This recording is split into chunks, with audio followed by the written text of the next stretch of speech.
तीर्थंकर प्रभु आदिनाथ मुनिनाथ, आदि व्याधि अजमज मिटे तुम पद में मम मात। चरण शरण है आपके तारण तरण जिहाज, भव दधि तट तट ले चलो करुणा कर जिन राज। बोलिए आदिम तीर्थंकर आदिनाथ भगवान की जय। परम उपकारी संत शिरोमणि आचार्य गुरुवर विद्यासागर जी महामुनि राज की जय। परम पूज्य मुनि श्री 108 दुर्लभ सागर जी। कल र पर चर्चा करते हुए हमने रुचि की बात की थी। इंदौर वालों के सामने रोज रोज बदलते रहते हैं। अब हम तो हमारा बिहार चल रहा है, तो प्रतिदिन अलग अलग गांवों के श्रावकों को लाभ मिलता है। रात्रि विश्राम मऊ में किया तो वहाँ के लोगों को लाभ मिल गया, और अभी मानपुर के पास में है तो यहाँ के श्रावकों को, यहाँ के लोगों को लाभ मिल रहा है। रह पे रुचि की बात की, और रुचि में भी हमने पाप रुचि घटाएं, धर्म रुचि बढ़ाएं, भोगों से रुचि हटाकर आत्म रुचि पर ध्यान केंद्रित करें, तभी हमारा कल्याण हो पाएगा। ऐसी 4 प्रकार की रुचि की बात आप सबके सामने रखी थी, और आचार्य पूज्य पाठ की उस कारिका के माध्यम से मैंने अंत किया था। यथा यथा समायाति संवितो तत्वमुत्तमम, तथा तथा न रोचन्ते विषया सुलभा अपि। जैसे जैसे हमारे भीतर में तत्वों के प्रति रुचि होने लगती है तो विषयों से अभिरुचि घटने लग जाती है। आचार्य पूज्यपाद स्वामी ने हजारों वर्ष पूर्व इस कारिका के माध्यम से हमें ये बता दिया कि अपनी रुचि को कहाँ लगाना है। आज र के बाद में ल की बात आती है, और ल में 4 शब्दों पर आज अपन चर्चा करेंगे। सबसे पहले लगाव, ललक, लगन और लीनता। रिपीट कर रहा हूं, लगाव, ललक, लगन और लीनता। इस प्रकार से यह चारों शब्द हमारे जाने पहचाने हैं, लेकिन रुचि के माध्यम से ही हम किसी के प्रति लगाव हो पाता है। लगाव प्रारंभिक भूमिका होती है, और जैसे जैसे लगाव बढ़ता चला जाता है अंतिम लीनता पर जाकर समाप्त होते हैं। क्योंकि लगाव जब तक नहीं होगा तब तक हम चाहे धर्म के प्रति या गलत रास्ते के प्रति, दोनों के प्रति ही लगाव होता है। आज ये बात अलग है कि धर्म के प्रति जो लगाव है वो बहुत कम होता है, और पाप के प्रति लगाव बहुत जल्दी हो जाता है। पानी का स्वभाव नीचे की ओर बहना होता है, ऊपर ले जाने के लिए लिफ्ट की जरूरत पड़ती है, नीचे लाने के लिए नहीं। इसी प्रकार से लगाव भी हमारा उन वस्तुओं और उन व्यक्तियों से ज़्यादा हो जाता है जो हमें सुविधाभोगी बना देते हैं, या हमें आराम तलब जिंदगी जिए ऐसा जीवन जीने के लिए आदि कर देते हैं। इसी कारण से तो भारत आज 75 वर्षों के बाद इस स्थिति में पहुंच चुका है। लगाव प्रारंभ में होता है, उसको ललक में बदलें, और न केवल ललक में बदलें अपितु ललक तक ही सीमित न रह के लगन लगा लें, और लगन लगाएंगे तभी हम लीन हो जाएंगे, एक मेक हो जाएंगे प्रभु में, और हमारे में कोई फर्क नजर नहीं आएगा। आचार्य कुंद कुंद स्वामी अप्पा सो परमप्पा, आत्मा ही परमात्मा है, यह चरितार्थ तभी होती है जब हम लगाव से ललट, ललट से लगन और ललट से लीनता की ओर पहुंचते हैं। इसलिए लीन होने की आवश्यकता है।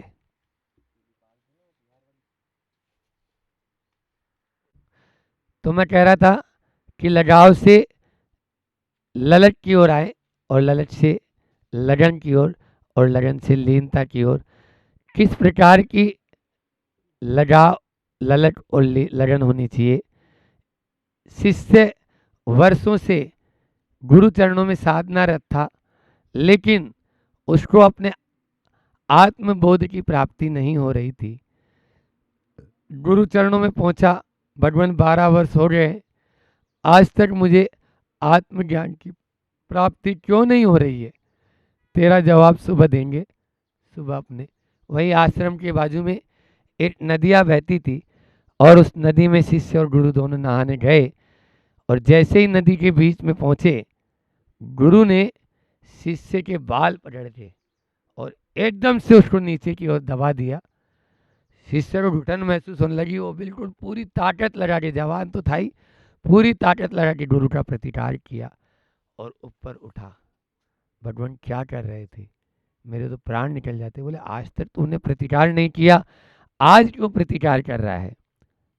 तब गुरु ने शिष्य को समझाते हुए कहा, जिस प्रकार से तुझे पानी के बीच में जाने पर, अंदर जाने पर श्वास लेने में तकलीफ हुई और देखा कि अब तो बस मैं मर जाऊंगा अगर श्वास नहीं लूंगा, ऐसी घुटन जब संसार से होने लगेगी, ऐसी लगन जब तेरी आत्मा से, जितनी श्वास से तेरी लगन थी ना, ऐसी लगन आत्मा से होगी, तब कल्याण हो पाएगा।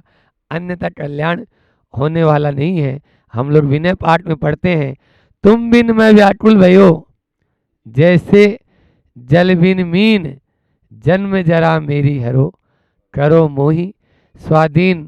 केवल पढ़ने मात्र से नहीं होगा। जिस प्रकार से जल में मीन, जल में मछली होती है, मछली जल की रानी है बोलते हैं अपन, और जीवन उसका पानी है, बाहर निकालते हैं तो तड़पती है। उस प्रकार की तड़पन क्या हमको आज तक हुई? कभी नहीं हुई।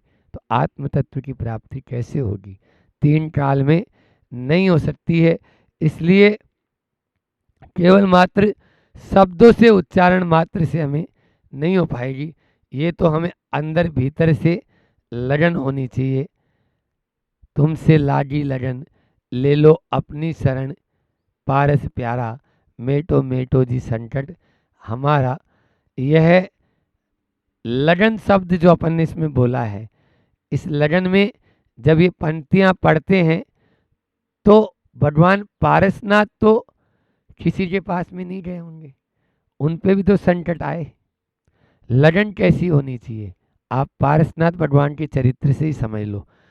पारसनाथ भगवान के ऊपर घोर उपसर्ग हुआ, लेकिन वे किसी दूसरे की शरण में नहीं गए। उनको मालूम है कि जो काम मैंने किया है उसका फल मुझे ही भोगना होगा। कमट ने उनके ऊपर भयंकर उपसर्ग किया। 7 दिन तक वो सौदर्म इंद्र कहाँ सोया हुआ था, कोई पता नहीं।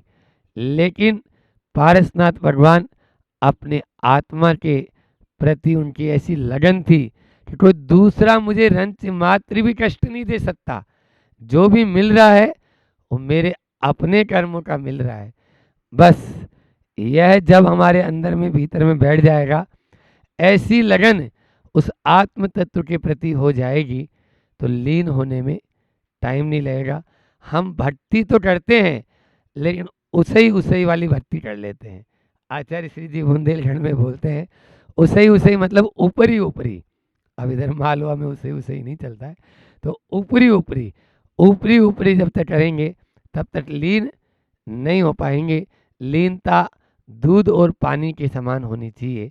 जिस प्रकार से दूध और पानी एक मेट हो जाते हैं, आप उसको जुदा करना मुश्किल होता है, उसी प्रकार से हमारे और प्रभु में एक मेटता हो जाएगी। उसी दिन हम लीन हो जाएंगे। इसलिए लीनता की ओर अपन को जाना है। एक भजन आता है कि लागी लगन मत तोड़ना, गुरुजी मेरी लागी लगन मत तोड़ना। इसमें भी यही आता है कि भक्त भगवान से प्रार्थना करता है कि मेरी लगन आपसे लग चुकी है, एक बार जो लगन लग गई है उसको मत तोड़ना।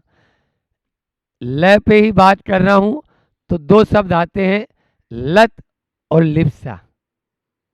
बुरी लत लग जाती है तो हम लगाव या ललक नहीं धारण कर पाते। क्या बोला मैंने? बुरी लत, लय से लत भी होता है और लय से लिप्सा भी। तो बुरी लत लग जाने के बाद में 3 काल में हम किसी से भी लगाव और ललक अच्छे से नहीं जोड़ सकते। धर्म के प्रति लगाव और ललक तभी जुड़ेगी जब हम लत से बाहर हो जाएंगे। और लिप्सा, लिप्सा के माध्यम से भी हम अपने आप को लगन और लीनता, इन दोनों को हम बाहर हो सकते हैं। इसलिए लिप्सा से बचें। लिप्सा हमारे अंदर बहुत अर्थ की लिप्सा हो सकती है, भोग की लिप्सा हो सकती है, काम की लिप्सा हो सकती है, विषय वासना की लिप्सा हो सकती है, खाने पीने की लिप्सा हो सकती है। ये हमें प्रभु से लगन नहीं लगने देगी। अभी चातुर्मास का समय निकट है और चातुर्मास के समय में बहुत सारे लोग ऐसे होते हैं जिनका लगन, लगाव तो हो जाता है, ललक भी उनमें है, लेकिन लगन और लीनता नहीं हो पाती है। अपन देखते हैं, आप लोग भी बिहार कर रहे हो साथ साथ में, तो हरी घास कहीं पर भी उग जाती है, लेकिन वो कब तक? जब तक पानी है तब तक। ऐसे ही तो ये लगाव और ललक का काम है, लगन और लीनता का नहीं है। लगन और लीनता होने के बाद में वह हमेशा हरा भरा रहता है। मेरा आप सभी से यही कहना है, इस चातुर्मास में हम ऐसी लगन और ऐसे लीन हो जाएं ताकि हमारा लगाव कभी अलगाव में ना बदले, हमारी ललक कभी दूर ना हो पाए। इस प्रकार से यह ललक, लगन, लगाव और लीनता की बात कही करें। इस प्रकार से यह लगन और लीनता के माध्यम से ही संपूर्ण यानी जो है संपन्न हो पाएगा। इसलिए इसी के माध्यम से हम आगे बढ़े। लगन मत तोड़ना, लागी लगन मत तोड़ना, गुरु जी मेरी लागी लगन मत तोड़ना, प्रभु जी मेरी लागी लगन मत तोड़ना। तेरे भरोसे मैंने भाग लगाया, तेरे भरोसे मैंने भाग लगाया, मेरे भरोसे मत छोड़ना, ओ मेरे भरोसे मत छोड़ना, गुरु जी मेरी लागी लगन मत तोड़ना, प्रभु जी मेरी लागी लगन मत तोड़ना। गहरी गहरी नदियाँ नाव पुरानी, गहरी गहरी नदियाँ नाव पुरानी, बीच भंवर मत छोड़ना, बीच भंवर मत छोड़ना, गुरु जी मेरी लागी लगन मत तोड़ना, प्रभु जी मेरी लागी लगन मत तोड़ना।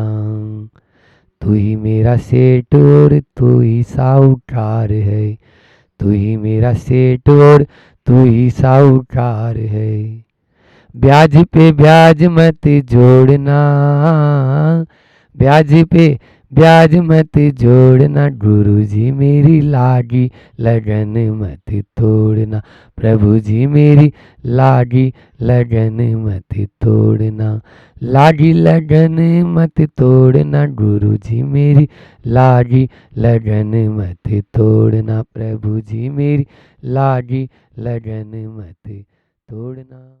आज एक बात और मैं आपसे कहना चाहता हूँ, आगामी यहाँ पर 52 गजा में जहाँ चातुर्मास होना है, वहाँ पर 7 तारीख से 13 तारीख तक अष्टानिका पर्व में उसी लगन और लीनता के लिए सिद्ध चक्र विधान की रचना आप सबने मिलकर की है। इस सिद्ध चक्र, वो भी संस्कृत वाला, तो सिद्धों की पावन भूमि में यह सिद्ध चक्र महामंडल विधान करना बहुत बड़ी बात है। पुण्य योग या पुण्यशाली वाले ही इस योग को प्राप्त कर पाते हैं। मेरा तो यही कहना है कि अवसर मिला है तो चूको मत, अवसर मिला है तो चूको मत।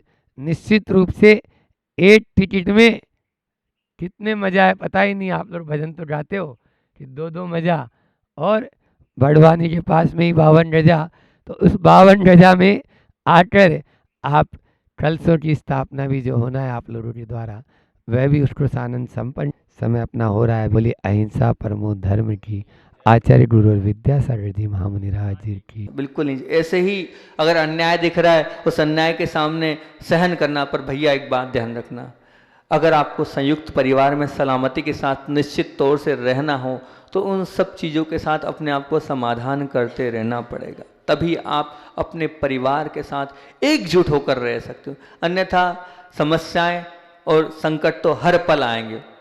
अगर आपको लगता है कि ये चीज़ें, तो मधुर शब्दों में विवेक को उपस्थित कर कर, आवेश में आए बिना, आप आक्षेप किए बिना आप बड़ों से बात करो, हर समस्या का समाधान मिलेगा।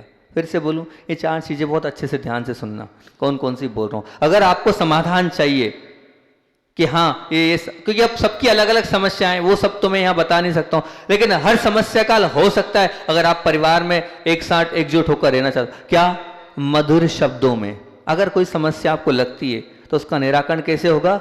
मधुर शब्दों में, विवेक को उपस्थित रखकर, कि अब मेरे को विवेक के साथ बोलना है। कैसे बोलना है उसमें भी विवेक होना चाहिए, किस वक्त बोलना है उसमें भी आपको विवेक होना चाहिए, कब किसका कैसा मूड है, कब किस पर कैसा माहौल है उसको देखकर, इसलिए उसको कह रहे हैं विवेक को उपस्थित कर कर। आवेश में आए बिना, थोड़ा भी आपके अंदर आवेश नहीं होना चाहिए। मान लिया आपके साथ गलत हो रहा है, मैं मानता हूं कि आप जानबूझकर आपके साथ गलत किया जा रहा है, आपके साथ अन्याय हो रहा है और सोच समझ कर भी हो रहा हो, तब भी क्या करना है? आवेश में आए बिना। अगर आपके अंदर आवेश होगा ना, तो आप क्या समझ रहे हो, वो आप जो समाधान वृत्ति ढूंढने जा रहे हो वो समाधान वृत्ति होगी ही नहीं, कर ही नहीं पाओगे। आप स्वयं आवेश में हो तो क्या समाधान प्राप्त कर पाओगे? तो सब तीसरी बात क्या है? आवेश में आए बिना और आक्षेप किए बिना। उनका ऐसा, उनका ऐसा, उनका ऐसा नहीं, आक्षेप नहीं होना चाहिए। अगर आपने जहां आक्षेप लगाने चालू कर दिए, वहां उस कार्य को आप सफल नहीं कर पाओगे, वहां तक आप नहीं पहुंच पाओगे जहां तक आपको पहुंचना है। तो आक्षेप किए बिना और प्रसन्नता के साथ, किसके साथ? अंदर से प्रसन्नता होनी चाहिए, अंदर से प्रफुल्लता होनी चाहिए, तो आप समाधान वृत्ति कर पाओगे। नहीं तो घर के टुकड़े होने में देर नहीं लगेगी। हर जगह समस्या, हर जगह संकट है, हर जगह सब कुछ है। तो 5 चीजें फिर से बोल रहा हूं, बहुत आवश्यक है ये। जब भी आपको लगे कि हाँ इस समस्या में उलझाऊं, इसका समाधान चाहिए, तो इनको अपने जीवन का मंत्र बना लो, यंत्र बना लो, ये सब कुछ बना लो, इसको एम बना लो। मधुर शब्दों में सबसे पहले, किससे? मधुर शब्दों में। याद कर लो इसको, विवेक को उपस्थित रखकर, विवेक को उपस्थित रखकर। विवेक क्या कहलाता है? कि कहाँ, कब, कैसे कैसे बोलना है, किस प्रकार से बोलना, पूरा माहौल देखकर।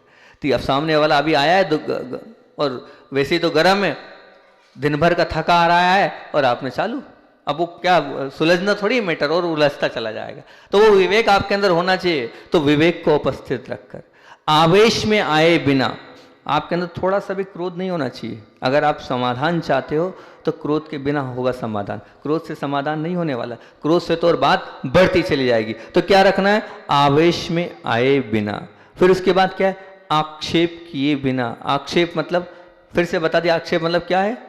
किसी के ऊपर ये नहीं कि उनने ऐसा किया, उनने ऐसा किया, उनने ऐसा किया, इसके किए बिना। और फिर उसके बाद प्रसन्नता, आक्षेप के बाद प्रसन्नता से आप अगर बात करोगे तो निश्चित तौर से आपकी समस्या का आपका समाधान मिलेगा। उसी से समाधान वृत्ति होनी, इसके बिना समाधान नहीं होना है। 5 चीज़ों को रिपीट करके बताएंगे आप, ये आपके जीवन का सबसे बड़ा मूल मंत्र है। हर व्यक्ति को घर में रहना है, परिवार में रहना है, उन सबके साथ रहना है, और समस्याएं आएगी, उन समस्याओं को कैसे निपटना है, 5 चीजें कौन बताएगा? जल्दी बताओ। मधुर शब्दों में विवेक को उपस्थित रखकर, आवेश में आए बिना, आक्षेप किए बिना, आक्षेप का मतलब समझते ना कि उस पर आरोप किए बिना, और प्रसन्नता से हम अगर अपने कार्य को करेंगे, बड़ों से जिससे भी हमें चर्चा करना है करेंगे, तो निश्चित तौर से हम अपने लक्ष्य तक प्राप्त हो जाएंगे। नहीं तो समाधान नहीं मिलेगा। इस समाधान आपको चाहिए, उसकी चाबी आपके सामने मैंने रखी है।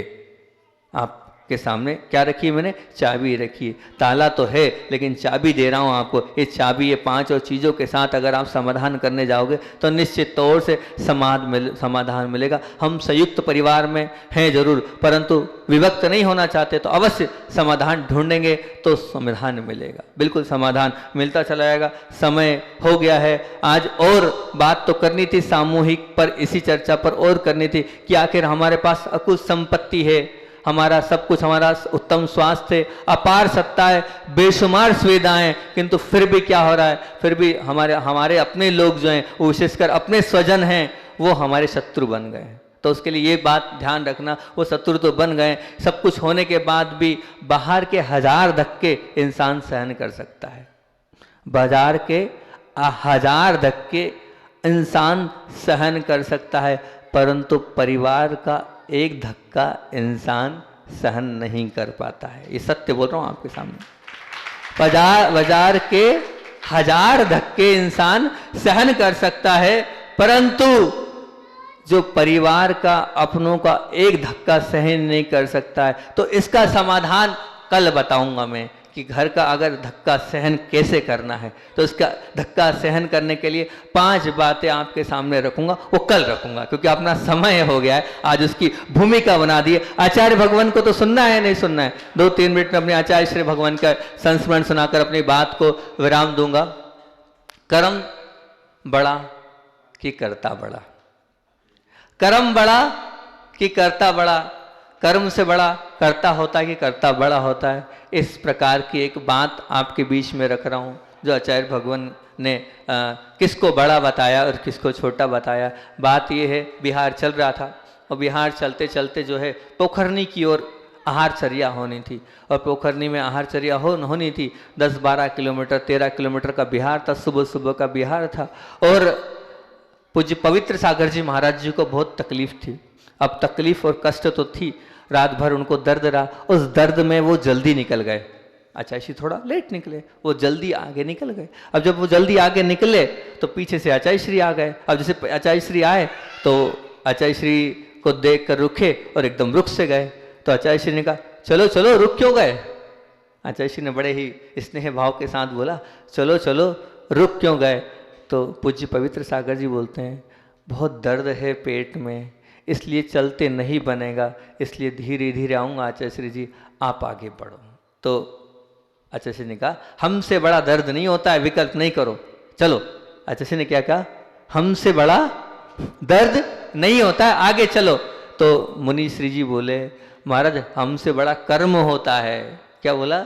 हमसे बड़ा कर्म होता है। तो आचार्य श्री बोले, यही तो तुम्हारी सबसे बड़ी भूल है, जो तुमने गलत सोचा है। कर्ता से बड़ा कर्म नहीं होता है। कर्ता के सामने कर्म को कमजोर होना पड़ता है। अगर ऐसा नहीं होता तो कर्म से मुक्ति कोई पा ही नहीं पाएगा, सभी संसार में रह जाएंगे। इसलिए कर्म बड़ा नहीं होता है, कर्ता बड़ा है। तुम अभी कर्ता हो, कर्म नहीं हो। अच्छे से सामना करो, पीछे क्यों हटते हो? अच्छी प्रसन्नता के साथ रहो। और हाथ पकड़ लिया और महाराज जी का आगे लेके चलने लगे। अब बड़ा कौन? कर्ता की कर्म? तो आचार्य जी ने कहा, बड़ा कौन है? बड़ा कर्ता है, कर्म बड़ा नहीं है। कर्म बलवान, कर्म बलवान छोड़ दो। जो लोग बोलते हैं कर्म बलवान नहीं है, बलिहारी कर्म की नहीं है। आप करता हो, जो कर्म आएगा उसको आप सहन कर सकते हो। ये तो हमारा मोह है कि उस मोह के कारण हमने क्या मान लिया है, वास्तव में उस कर्म को सब कुछ मान लिया। कर्म बड़ा नहीं होता, कर्ता बड़ा होता है। हमारे शारीरिक मोह से युक्त होने के कारण हमने कर्ता स्वभाव को छोड़ दिया, अपनी आत्मशक्ति को हम भूल रहे हैं और कर्म को बड़ा मान बैठे हैं। इस तथ्य को आचार्य जी ने उस वक्त समझाया कि भैया कर्ता बड़ा होता है, कर्म बड़ा नहीं होता। आया है चला जाएगा, तुम उसके कर्ता हो। अगर तुम उसको कष्ट और दुख को नहीं मानोगे तो वो चला जाएगा, उसमें तुम विकल्प संकल्प ज्यादा नहीं करो, प्रसन्नता के साथ चलते चलो। तो बहुत अच्छी बात है कि अंत में 2 लाइन बोलते हुए अपनी बात को विराम दूंगा। जो उदास होने लगे, जो उदास होने लगे, गुरु भर देते आस।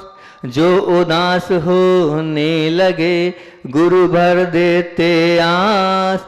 कर्मोदय में जो डिगे, दृढ़ करते विश्वास, दृढ़ करते विश्वास। बोले आचार्य भगवान विद्यासागर जी महामुनि राज की एकजुट हो, एक से नहीं जुड़ो, बेजोड़ बनो। ये मंगलाचरण अपना चल रहा है। इसी में कल अपन ने बात करी थी, एक छोटी सी कहानी आपके सामने रखी थी, जो एक बालक की थी और एक पिता की थी। उसमें हमने बोला था विशेष, जेब खाली हो, जेब खाली हो, फिर भी मना करते नहीं देखा, मैंने पापा से अमीर इंसान नहीं देखा। एक बात बोली थी। दूसरी बात ये बात बोली थी कि बाप पिता की आंखों में 2 बार आंसू आते, एक बार जब लड़की घर छोड़ के जाती है तब, और दूसरी बार जब लड़का मोड़ लेता है तब। कल की तीसरी बात अपन प्रमुख बात ये थी, क्या थी? जहां कर्तव्य के बदले हक और अधिकार की भाषा घर में बोली जाने लगेगी, वहां परिवार में शांति और प्रसन्नता छिन्न भिन्न होकर रहेगी। कर्तव्य के बदले अधिकार की भाषा और हक की भाषा जिस घर में बोली जाएगी, इसलिए उस अधिकार को और इस हक को बंद कर दो, नहीं तो आपकी शांति और प्रसन्नता समाप्त हो जाएगी। और फिर एक अच्छा उदाहरण दिया था, 5 उंगलियां हैं, किसी में हीरे की अंगूठी है, किसी में चांदी, तो फिर भी उनमें विरोध नहीं है। तो संयुक्त परिवार में किसी के पास कम, किसी के पास ज्यादा, तो फिर उसमें विकल्प नहीं करना।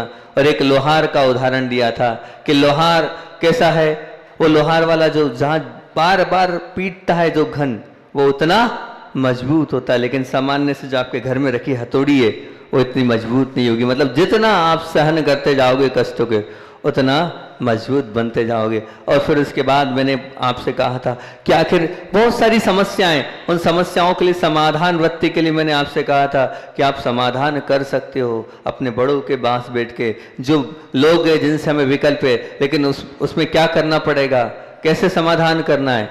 मधुर शब्दों में, पहला था। दूसरा था विवेक को उपस्थित रखकर। तीसरा था आवेश में आए बिना। चौथा था क्या? चौथा क्या था बताओ? बहुत बढ़िया, कौन बता रहा है? बहुत अच्छी बात है, आक्षेप किए बिना। और 5वां था प्रसन्नता से। इन 5 चीजों को अगर आप लेके अगर किसी बात पे जाओगे तो निश्चित तौर से दोहराएंगे। 5 चीज आप अपने जीवन में मंत्र रूप में। अब अंत में एक बात बोली थी और मैंने कहा था कि बाहर के 1000 धक्के इंसान सहन कर सकता है, बाहर के 1000 धक्के इंसान सहन कर सकता है, परंतु भीतर यानी परिवार का एक धक्का भी जो है इंसान सहन नहीं कर सकता और इंसान को तोड़ देता है। तो आखिर क्या किया जाए? आखिर क्या किया जाए? ये अपनी बातचीत थी, विकल्प नहीं करो। आखिर क्या किया जाए कि ये जो बाहर के जो धक्के हैं वो तो सहन हो रहे हैं, लेकिन अंदर के धक्के सहन नहीं हो रहे, और अंदर का एक धक्का लगता है और परिवार के टुकड़े टुकड़े हो जाते हैं। तो मैंने कहा था आपको मैं 5 आधार स्तंभ बताऊंगा इस संयुक्त परिवार को जोड़े रखने के। अगर ये 5 आधार स्तंभ हैं, जैसे मान लीजिए कोई महल है तो उस महल किसके सहारे खड़ा है? उन स्तंभों के सहारे खड़ा है। अगर वो स्तंभ नहीं है तो महल धराशायी हो जाएगा, गिर जाएगा। तो 5 आपके लिए स्तंभ बता रहा हूं। उन 5 स्तंभों को अगर आप अपने जीवन में लाएंगे तो निश्चित मान के चलना संयुक्त परिवार टिका रहेगा, बना रहेगा, आगे तक चलता रहेगा। चलाना है तो ध्यान से इन 5 को सुनो। सबसे पहली बात क्या है? सबसे पहली बात है कि समूह भोजन। आज हमारा समूह में भोजन बंद हो गया है। हम पहले था सब मिलके भोजन करते थे, एक साथ बैठ के भोजन करते थे। आज परिवार में वो सामूहिक भोजन, समूह रूप में भोजन ही बंद हो गया है। एक कब कर रहा है, एक कब कर रहा है, वो प्रेम ही नहीं बचा हैगा, वो सब कुछ खत्म हो गया हैगा। वो पहले एक जमाना था कि एक साथ सब लोग बैठ जाते थे और एक साथ गरम गरम रोटी और गरम गरम सब कुछ होता था, उसमें प्रेम बढ़ता था, आपस में एक दूसरे का ध्यान रखते थे, कौन क्या खा रहा है, कौन क्या नहीं खा रहा है, कौन कम खा रहा है, क्या नहीं। तो वो पूरी चीजें होती थी कब, जब हम एक दूसरे को खाते हुए देखते थे, उस खाने का परस्पर प्रेम बढ़ता था। हम जबरदस्ती नहीं नहीं दो दो, वो जबरदस्ती देते थे, खाना पड़ेगा, लेकिन वो सब समाप्त हो गया। आज किसी को कुछ काम है, किसी को कुछ काम है, एक दूसरे के साथ भोजन नहीं है। यहाँ तक कि बेटा पिता के साथ महीनों महीनों हो जाते हैं, लेकिन चेहरा ही नहीं दिखता, तो भोजन की तो बात अलग है। स्पष्ट है कि वो जब पापा सुबह सो के उठते हैं, उसके पहले बच्चा स्कूल चले जाता है। 20-20, 25-25 किलोमीटर दूर स्कूलें हैं और मतलब विद्यालय हैं, उन विद्यालयों में पहले चला जाता है। पिताजी उठते हैं, उठने के बाद ऑफिस चले जाते हैं, दुकान चले जाते हैं, और रात को जब आते हैं तो बच्चा सो जाता है। महीनों हो जाते हैं, देख नहीं पाते हैं बाप बेटा, तो भोजन तो बहुत दूर बात है, एक साथ एक थाली में कर ही नहीं पाते हैं। तो सबसे पहला आधार स्तंभ क्या है, समूह में भोजन बहुत जरूरी है। इस समूह के भोजन से आपस में प्रेम बढ़ता है, आपस में वात्सल्य बढ़ता है, स्नेह बढ़ता है, हम एक दूसरे की निकटता बढ़ती है। समूह भोजन में, समूह भोजन करना चाहिए। तो पहली चीज है का समूह में भोजन हो, सब एक साथ बैठकर एक परिसर में भोजन करेंगे तो बहुत अच्छी बात होगी। दूसरा स्तंभ क्या, दूसरा स्तंभ है हमारा समूह भाषण।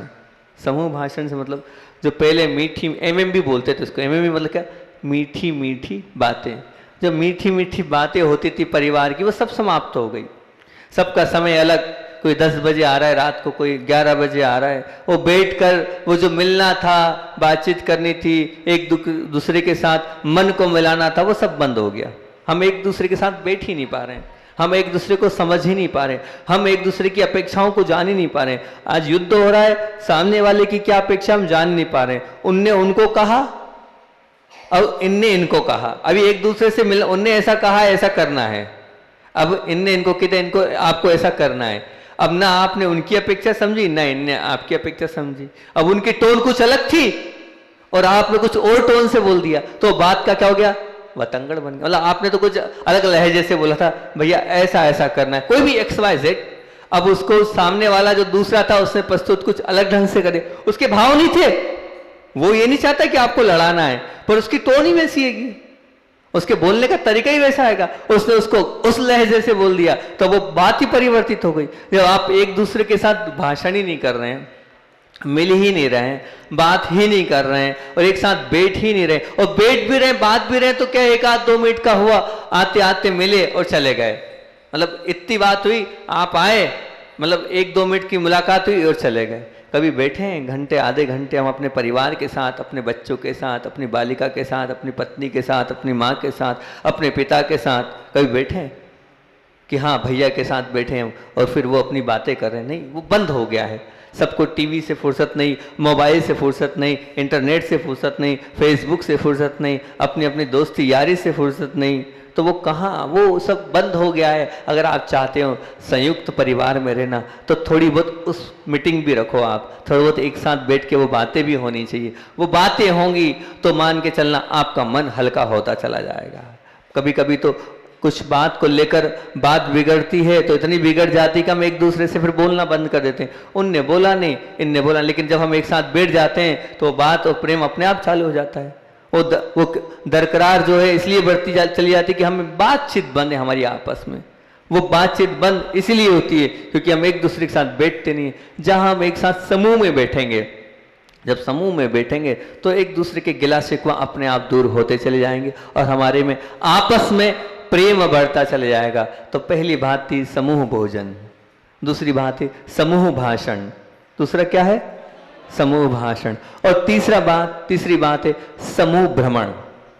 समूह भ्रमण से तात्पर्य यह है कि वो जमाना था जब सब एक साथ घूमने जाया करते थे, एक साथ तीर्थ यात्रा पे जाया करते थे, एक साथ सब कुछ हुआ करता, लेकिन नहीं, आज आपको अपने दोस्त के साथ जाना है, उनको अपने ससुराल वालों के साथ जाना है, उनको किसी और के साथ जाना है। बोले ससुराल वालों का एक फ़ोन आएगा तो आप तैयार हो, उनके साथ जाने को तैयार हो, साले के साथ जाने को तैयार हो, अपने भाई के साथ जाने को तैयार नहीं हो। बोले वास्तविकता है कि नहीं? बोले वास्तविकता है कि नहीं? सत्य कह रहा हूं मैं।